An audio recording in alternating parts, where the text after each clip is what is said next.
ஒரு வார்த்தையை கொஞ்சம் மெடிடேட் பண்ணிட்டு நம்ம ஆண்டவர் சமூகத்தில் நம்மளை அர்ப்பணிக்க போகிறோம். மார்க்கு சுவிசேஷம் அப்படி உட்கார்ந்துக்கோங்க. 4வது அதிகாரத்தை எடுத்துக்கொள்ளுங்கள். கடந்த நாளிலே பலப்படுத்தின ஒரு வார்த்தை,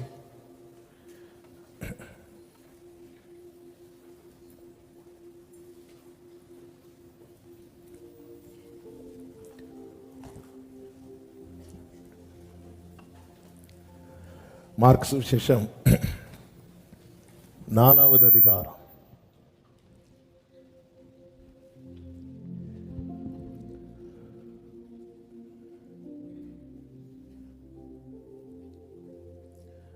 அதனுடைய 38வது வசனத்தில் இப்படி சொல்லப்பட்டிருக்கிறது: கப்பலின் பின்னணியத்தில் அவர் தலையணையை வைத்து நித்திரையாயிருந்தார். அவர்கள் அவரை எழுப்பி, போதகரே, நாங்கள் மடிந்து போகிறது, உமக்கு கவலை இல்லையா என்றார்கள். பல நேரத்தில் நாம கூட ஆண்டவர்கிட்ட போய் இப்படி தான் கேட்போம். இதே வார்த்தை யூஸ் பண்ணலைனாலும் இதே அர்த்தத்தை யூஸ் பண்ணுவோம். ஆண்டவரே, உங்களுக்கு கவலையே இல்லையா ஆண்டவரே? ஆமே. என் நிலைமையை பார்த்து 4 பேர் சிரிக்கிறாங்க, உங்களுக்கு அப்போ கூட. தாவீது சொல்றார், உங்க மடியிலேருந்து அப்படியே கையை எடும், ஏன் முடக்கிட்டு இருக்கிறீங்க? ஆமே. என் நிலைமையை பார்த்து இன்னும் உங்களுக்கு கை நீட்டணும்னு தோணலையா ஆண்டவரே? இதல்ல செய்தி, இது பலனுக்காக. ஆனா இது அநேகருக்கு ரேமாவாக இருக்க போகிறது.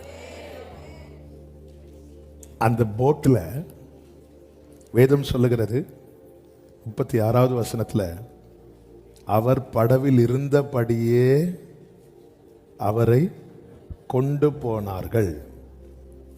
படகுல இருந்து ப்ரீச் பண்றாரு, ப்ரீச் பண்ணிட்டு அக்கறைக்கு போவோங்கிறாரு. அவர் படவில் இருந்தபடியே அவரை கொண்டு போறாங்க. அப்படி போகும்போது இயேசு என்ன பண்றார்னா, ஒரு பில்லோவை எடுத்து எங்க கொண்டு வைக்கிறார்? கப்பலின் பின்னணியத்தில் வச்சு தலையை வைத்து, அப்படிதான் இருக்கு. கப்பலின் பின்னணியத்தில் அவர் தலையணையை வைத்து நித்திரையாயிரும் தலையணையை வச்சு அப்படி படுக்கிறார். அப்படி படுத்து கொஞ்ச நேரம் ஆகல, என்ன உண்டாகுது அப்படின்னா, பலத்த சுழல் காற்று 37 உண்டாகி படவு நிரம்பத்தக்கதாக அலைகள் அதின்மேல் மோதிட்டு அவர் நித்திரையாயிருந்தார். அப்போ பலத்த சுழல் காற்று உண்டாவதற்கு முன்னமே இயேசு உட்கார்ந்திருந்தவர் எழுந்து எங்க போறார் அப்படின்னா, கப்பலின் பின்னணியத்துக்கு போறார். பின்னணியத்துக்கு போய் தலையணையை வைத்து படுக்கிறார்னா அதுல தலையை வச்சுட்டார்னு அர்த்தம். சில நேரத்தில் ஆண்டவருடைய செயல் நமக்கு புரியாது. நம் தேவன் யார் என்றால், எல்லாவற்றையும் முன்னமே பார்க்கிறவர், முன்னமே பார்க்கிறவர். ஆமே. நாம எல்லாம் வந்ததுக்கு அப்புறம் தான் பார்ப்போம். ஹல்லேலூயா. முன்னமே பார்க்கிறவர். இவர்களுக்கு தெரியவில்லை, இவர் ஏன் பின்னணியத்துக்கு போகணும்? உட்கார்ந்து தானே இருந்தார். இவர் தானே அக்கறைக்கு போவார். திடீர்னு எழும்பி பின்னாடி போறார். பலத்த சுழல் காற்று அடிப்பதற்கு முன்னமே. இப்ப மோதி அடிக்கும் போது இயேசு எங்க இருக்கிறார்னா, கப்பலின் பின்னணியத்தில். இந்த கப்பலை பொறுத்த வரைக்கும், இந்த போட்டை பொறுத்த வரைக்கும் எனக்கு ரொம்ப டீட்டெயில் தெரியாது. ஆனால் இன்னொரு வசனத்தை பைபிள்ல இருந்து காட்டி கொடுக்கும் போது நான் அதில் ஆவிக்குரிய கண்ணோட்டத்தோடு இந்த வார்த்தையை சொல்லி செபிக்க விரும்புகிறேன். அப்போஸ்தலர் 27வது அதிகாரம், அதில் பவுலும் கூட 275 பேரும் பயணிக்கும் போது ஒரு பலத்த காற்று உண்டு அடித்து கப்பற் சேதம் உண்டாகிறது. அதற்குள்ளே தான் அவர்கள் இருந்து கொண்டிருக்கிறார்கள். இப்பொழுது மீண்டும் அவர்கள் 40 முதல் நீங்க கவனிச்சீங்கன்னா, நங்கூரங்களை அறுத்து கடலிலே விட்டுவிட்டு சுக்கான்களுடைய கட்டுகளை தளரவிட்டு பெரும் பாயை காற்று முகமாய் விரித்து கரைக்கு நேராக ஓடி இருபுறமும் கடல் மோதிய ஒரு இடத்திலே கப்பலை தட்ட வைத்தார்கள். அடுத்த வார்த்தை கவனிங்க. முன்னணியம் ஊன்றி அசையாமல் இருந்தது, பின்னணியம் அலைகளுடைய பலத்தினால் உடைந்து போயிட்டு. அலை மோதி அடிக்கும் போது முன்னணியம் எப்படி இருக்கு? ஸ்ட்ராங்கா இருக்கு. ஆனா பின்னணியம் அலைகளுடைய பலத்தினால் உடைந்து போயிட்டு. என் ஆண்டவர் ஒரு இடத்துல இருக்கிறார்னா அவர் முதல்ல எதை கேர் பண்ணுவார் தெரியுமா? எது ரொம்ப வீக்கோ, எது சீக்கிரம் உடைஞ்சு போகுமோ.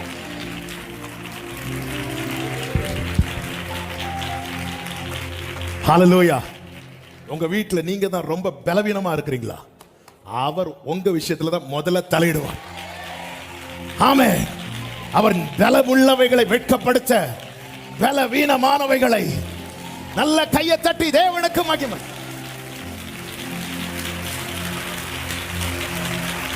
ஹல்லேலூயா. முன்னணியும் ஸ்ட்ராங்கா இருக்கு, எது வீக்கா இருக்கு? இந்த காட்டுல எது உடையும்? இந்த பிரச்சனையில எது டேமேஜ் ஆகும்? ஆண்டவர் உட்கார்ந்து இருந்தவர் நேர் அங்கவே படுத்துட்டாராம். ஹல்லேலூயா. அதன் அர்த்தம் என்ன? நான் பார்த்துக்கிறேன், நான் தலையிடுறேன். நினைக்கல ஆண்டவரே நான் ரொம்ப வீக்கா இருக்கிறேன், ஆண்டவரே வீக்கஸ்ட் பர்சன் என் வீட்டிலேயே நானா தான் ஆண்டவரே இருக்கிறேன். இங்க பாரு, அதனாலதான் உன் விஷயத்துல நான் தலையிடுறேன். மோசையின் பலவீனத்தை கர்த்தர் மாற்றவில்லை, பவுலின் பலவீனத்தை மாற்றவில்லை. சில காரியத்தை கர்த்தர் மாட்டாமல் இருக்கிறது. அந்த இடத்துல அவரே வந்து நின்று செய்ய விரும்புறாங்க. சில நேரத்தில் நமக்கு தோணும் அவங்க எல்லாம் செட்டில் ஆயிட்டாங்க, எங்க வீட்டில் இவங்கெல்லாம் ரொம்ப ஸ்ட்ராங்கா இருக்கிறாங்க, இவங்கெல்லாம் ரொம்ப செட்டில் ஆயிட்டாங்க, தலைவெல்லாம் செட்டில், நான் மட்டும் கப்பலின் பின்னணி நித்திரை செய்திடும் கர்த்தர் நம்மோடுண்டு. இன்னைக்கு இந்த இந்த இந்த இந்த ஆண்டவரே நான் மட்டும்தான். முன்னணி எல்லாம் எப்படி இருக்குதா? ஸ்ட்ராங்கா இருக்கு, ரொம்ப ஸ்ட்ராங்கா இருக்கு. அது முன்னணியும் ஊன்றி அசையாமல் இருந்தது, பின்னணியும் அலைகளுடைய பலத்தினாலே. அப்ப எல்லாத்துக்கும் போக்கஸ் இந்த பின்னணியும் தான். ஒதுங்கி இருக்கிறாங்கல்ல. ஆமென். சொல்றேன், நான் எப்பக்கமும் நெருக்கப்படுறேன், என் பாட்டுக்கு நான் ஒதுங்கி இருக்கிறேன். சில நினைக்கிறாங்க யாருக்கும் ஒரு பிரச்சனை வேண்டாம்னு ஒதுங்கி இருக்கும்போது அலை கரெக்டா வந்து என் வாழ்க்கையில தான் அடிக்குது. உடஞ்சிரும்னு தெரியும். ஆமென்.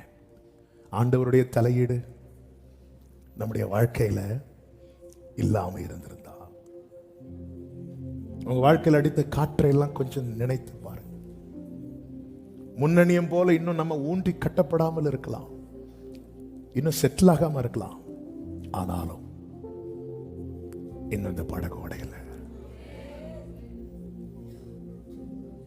முன்னணியம் போல ஊன்றி நாட்டப்படாமல் இருக்கலாம், ஸ்ட்ராங்கா இல்லாம இருக்கலாம்.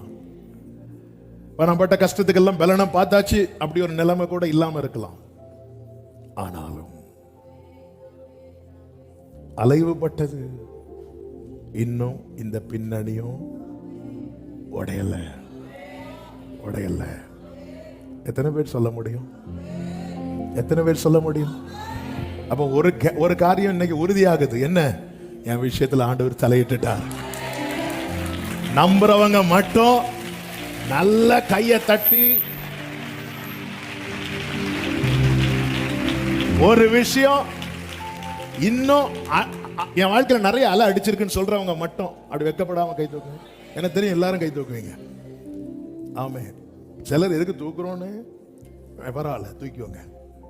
ஆண்டவரை பாத்தீங்களா? எப்போ வந்து அலை அடிக்கிறதுக்கு முன்னாடி போய் உட்காந்து அலை அடிச்சதுக்கு அப்புறம் தூங்க இவங்க விட்டுருப்பாங்களா? விட்டுருப்போமா?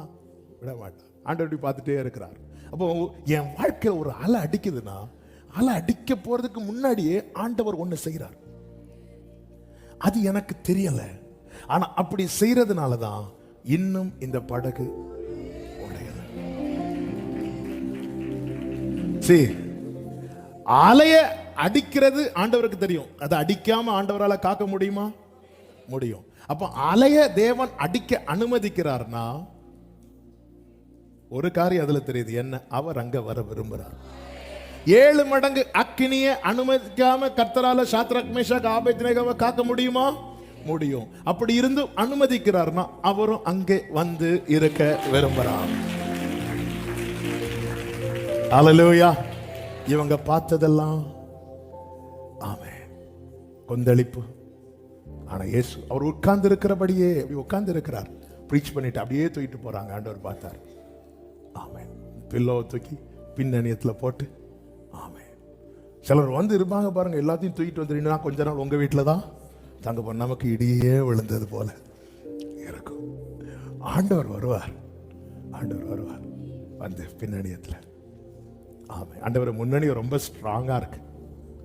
ஆண்டவருக்கு தேவை ரொம்ப வீக்கா. ஏன்? பலவீனனை தெரிந்தெடுக்கிறார் தெரியுமா? ஒரு பலவீனன் எப்பவுமே ஒருத்தங்களை சார்ந்துதான் இருப்பான்.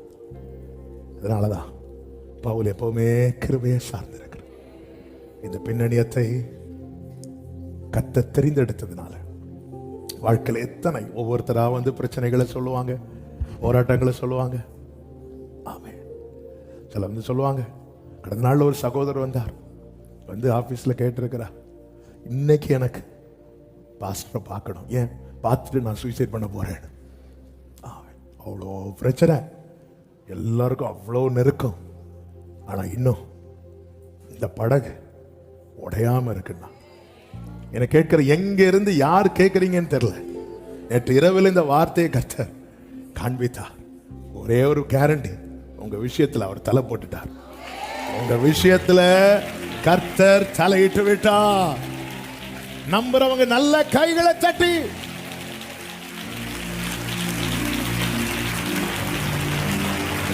என் விஷயத்துல கர்த்தர் தலையிட்டு. கர்த்தர் தலையிட்ட என்ன ஆகும்? கர்த்தர் தலையிட்ட நம் தலை நிமிரும். இந்த யுத்தம் உங்களுடையது அல்ல. அதனாலதான் கர்த்தர் எழும்பி காற்றையும் கடலையும் அதட்டுனாராம். அதட்டுனாராம். ஆமென். அதட்டு உடனே அது என்ன ஆயிட்டான்? அமைதல் உண்டாயிற்று. எப்படிப்பட்ட அமைதலாம்? 39 சொல்லப்பட்டிருக்கிறது, அவர் எழுந்து காற்றை அதட்டி கடலை பார்த்து. ஆமென். காற்றை. ஆமென். சீஷர்களுக்கு கடல் கொந்தளிக்கிறது மட்டும்தான் தெரியும். பின்னாடி இருந்து ஒரு காற்று வேலை செஞ்சிட்டு இருக்கிறது தெரியாது. அதனால பின்னாடி இருக்கிறத கர்த்தர் என்ன செய்யறார் தெரியுமா? அதட்டுறார். பல பிரச்சனைகள் நமக்கு தெரியும், அந்த பிரச்சனைக்கு பின்னாடி இருந்து செயல்படுகிற வல்லமை நமக்கு தெரியாது. கர்த்தர் தலையிட்டா முதல்ல அதை தான் அதட்டுவார். ஆமென். எகிப்தில் எத்தனையோ நீர்நிலைகள் இருந்தாலும், சின்ன நீரூற்றுகள், குளங்கள் இருந்தாலும், மோசே கோலை வாங்கி அடிக்க வச்சது நைல் நதி மேலதான். அப்படின்னு என்ன அர்த்தம்? ஆண்டவர் நசுக்குனா தலையை தான் நசுக்குவார். ஹல்லேலூயா.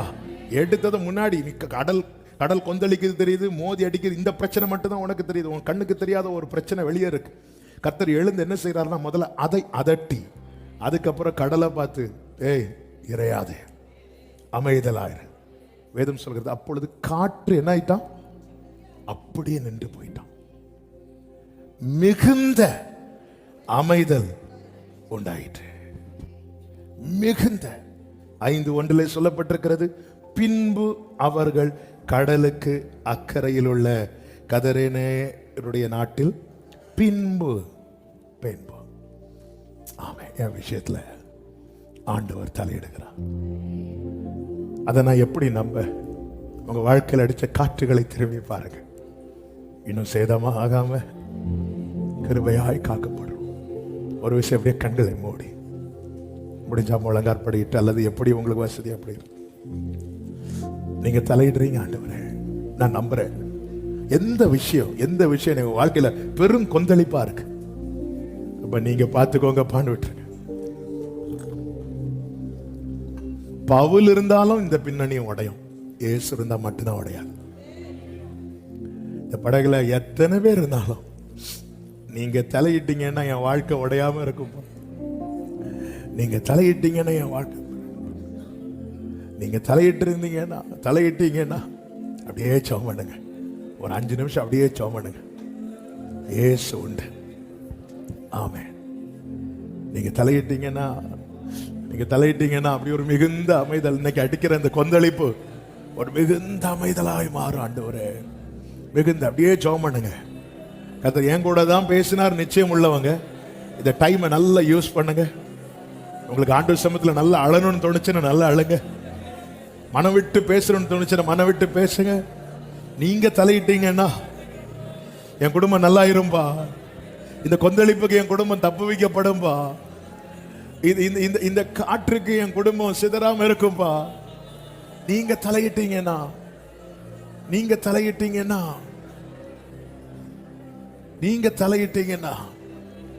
Thank you Holy Spirit. Thank you Holy Spirit. ஜெபம் பண்ணுங்க. நீங்க தலையிட்டீங்கன்னா ஆண்டவருடைய தலையிடுதல் வேணுங்க. நம்ம லைஃப்ல ஆண்டவருடைய தலையிடுதல் வேணும். கொஞ்சம் ஸ்பேஸ் கொடுங்க ஆண்டவருக்கு. இயேசு பில்லோவை எடுத்துட்டு தலையின் எடுத்துட்டு போகும்போது அந்த பக்கத்தில் இருக்கிறவங்க எல்லாம் ஒதுங்கி இருப்பாங்க. 12 சீஷர்கள் அப்படி ஒதுங்கி இருப்பாங்க. இயேசுக்கு இடம் கொடுத்திருப்பாங்க. ஆமே, கொஞ்சம் ஒதுங்கி அவருக்கு இடம் கொடுங்க. அவருடைய தலையிடுதல் இருந்தால் எத்தனை அலைகள் மோதி அடிச்சாலும் அது அமர்ந்து மிகுந்த அமைதலை கர்த்தர் கட்டளையிடுவார். மிகுந்த அமைதலை கர்த்தர் கட்டளையிடுவார். Thank you Holy Spirit. Thank you Holy Spirit. Thank you Holy Spirit. Thank you Jesus. நன்றி ஆவியானவரே, நன்றி பரிசுத்தாவியானவரே, நன்றி பரிசுத்தாவியானவரே, நன்றி பரிசுத்தாவியானவரே, நன்றி. ஆன்லைன்ல பார்க்கிற அன்பு சகோதரா சகோதரி, ஆண்டவருக்கு இடம் கொடுங்க. நீங்க தலையிடுங்கப்பா. ஒரு வார்த்தை மட்டும் ஆண்டவர்கிட்ட சொல்லுங்க. இந்த விஷயத்துல நீங்க தலையிடுங்க ஆண்டவரே, நீங்க தலையிடுங்க ஆண்டவரே, நீங்க தலையிடுங்க ஆண்டவரே, நீங்க தலையிடுங்க ஆண்டவரே, நீங்க தலையிடுங்க ஆண்டவரே. என் பிள்ளை விஷயத்துல நீங்க தலையிடுங்க. அநேகர் பிள்ளைங்க தங்களுக்கு ஒரு வாழ்க்கையை தேர்ந்தெடுத்து அதுல பிடிவாதமா இருக்கிறாங்க. பெற்றோர் பறி கொடுத்தது போல இருந்து கதறாங்க. கடந்த நாள்ல கூட ஒரு தாயார் கண்ணீர் வடித்து ஜெபம் பண்ணாங்க. ஆமென். ஆண்டவர்ட்ட ஒரே ஒரு வார்த்தை சொல்லுங்க, நீங்க தலையிடுங்க. இந்த அலை மோதி அடிச்சு என் பிள்ளை வாழ்க்கை டேமேஜ் ஆகிறதுக்கு முன்னாடி நீங்க தலையிடுங்க ஆண்டவரே, நீங்க தலையிடுங்க ஆண்டவரே. என் குடும்ப வாழ்க்கையில உங்க தலையிடுதல் வேணும்பா. உங்களுக்கு தெரியும் எந்த அலை எங்க வாழ்க்கையில மோதி அடிக்க போகிறது என்று. அடுத்து என்ன நடக்க போகுதுன்னு உங்களுக்கு தான் ஆண்டவரே தெரியும். நாங்க இப்பொழுது வீசுகிற மெதுவான தென்றலை மட்டும் பார்த்து கொண்டு அசதியா இருக்கிறோம். உங்களுக்கு தானப்பா தெரியும் அடுத்து என்ன நடக்க போகிறது, அடுத்து சூழ்நிலை எப்படி மாற போகிறது என்று. எங்க வாழ்க்கையில உங்க தலையிடுதல் வேணும், உங்க தலையிடுதல் வேணும் ஆண்டவர். நீங்க தலையிடுங்கப்பா. Thank you Holy Spirit. நன்றி ஆவியானவரே, நன்றி ஆவியானவரே. ஓ ரிமமலகரபரா ஷதர் ரிமமகரலரா ரிமமலமமரோ ரிமமமலரே தர சந்தனலரே ரிமமகரா. அப்படியே ஆண்டவரை பார்த்து கேளுங்க, ஆண்டவரை பார்த்து கேளுங்க. இன்னைக்கு வடிக்கிற கண்ணீர் இதெல்லாம் களிப்பா மாறும். மிகுந்த அமைதல். ஆமே. வாழ்க்கையில ஒரு கரையை காணாம அலைவு பட்டிருக்கிறவங்க வாழ்க்கையில கரையை காணும்படிக்கு கர்த்தர் எழுந்து அதட்ட போகிறார். உங்க வாழ்க்கையில எதிராய் வீசுகிற காற்றை அதட்ட போகிறார். கடலை பார்த்து இறையாதே அமைதலா இரு என்று கர்த்தர் சொல்ல போகிறார். கொந்தளித்து வீசுகிற காற்று மழையும் அடங்கி அமைதலாக போகிறது. வாழ்க்கையில கரையை காணும்படிக்கு கர்த்தருடைய தலையிடுதல் உங்கள் வாழ்க்கையில உண்டாகிறது. Jesus mighty name. Hallelujah. Hallelujah. Hallelujah. வலது கரத்தை உயர்த்தி இடது கரத்தை இருதயத்தில் வைத்து அப்படி ஒரு 2 நிமிஷம் அமைதியா உங்க இருதயம் மட்டும் பேசட்டும். ஆண்டவரே, நீங்க தலையிட்டுட்டீங்க. அது உங்க விசுவாச கண்கள்ல பாருங்க. ஆண்டவர் தலையிட்டு ஒவ்வொரு காரியத்தை செய்யறத நீங்க பாருங்க, நீங்க பாருங்க. பாருங்க. நீ அப்படி பார்க்கும் போதே உங்க விசுவாச கண்கள்ல நீங்க பார்க்கும் போதே உங்க ஒரு இருதயத்துல ஒரு அமைதி வந்துடும். இன்னைக்கு விசுவாச கண்கள்ல இங்க இருந்து நீங்க என்னென்ன பாக்குறீங்களோ இதை உங்க மாம்ச கண்கள் காணும்படிக்கு கர்த்தர் கிருபை செய்வார். என் தேவன் நல்லவர். ஆமென். நான் பார்ப்பேன் என்றான் யோபு. 42 சொல்ற, நான் பார்க்கிறேன் என்கிறான். பார்ப்பேன் என்றவன் இப்பொழுது பார்க்கிறான். ஆமே, அப்படியே பாருங்க. ஆண்டவர் தலையிடுறார். யார் யாரெல்லாமோ தலையிட வச்சோம் ஒவ்வொரு காரியத்துக்கு. சில சொத்து பிரச்சனைக்கு யார் யாரெல்லாமோ தலையிட வச்சோம். பிள்ளைங்க பிரச்சனைக்கு யார் யாரெல்லாமோ தலையிட வச்சோம். தொழில இருக்கிற ப்ராப்ளத்துல யார் யாரும் எல்லா காரியத்துக்கும் யார் யாரெல்லாமோ தலையிட வச்சோம். ஒன்னும் நடக்கல. அலை அடிச்சா இயேசு இல்லைன்னா உடஞ்சிருங்க.